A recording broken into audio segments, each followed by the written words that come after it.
দুইজন বেশি হয়েছে, ঠিক কিনা? তিনজন, তিনজন, তিনজন আমি হিসাব করছি। ক্যাশিয়ার সাহেব,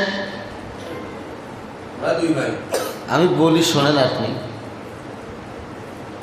ক্যাশিয়ার সাহেব উনি না আসলেও চলে, আমার ভাই সঙ্গে আসছিল, গোজামিল হয়ে গেছে। তারপরে মনে হয় আহমেদ আসছিল, আর একজন কেটে আসছিল, তুই বলতে পারবে? এই তিনজন ব্যক্তি বাইরে আসছিল, ঠিক কিনা? আসছিল কেউ? আপনি রমজান ভাই হিসেবে ধরবেন, তাই তো আসে।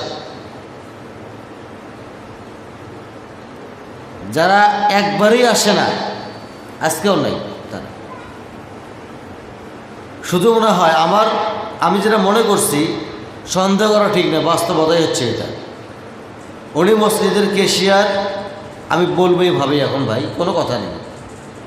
আজকে তাদেরকে ভয় করব আমি,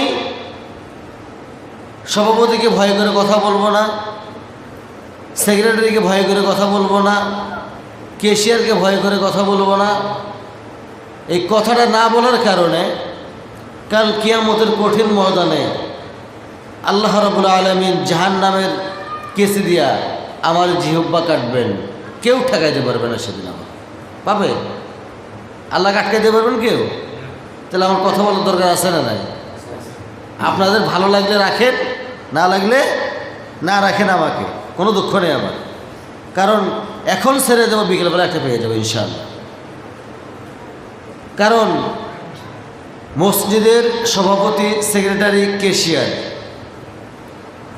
এরা এমন একটা দায়িত্বশীল।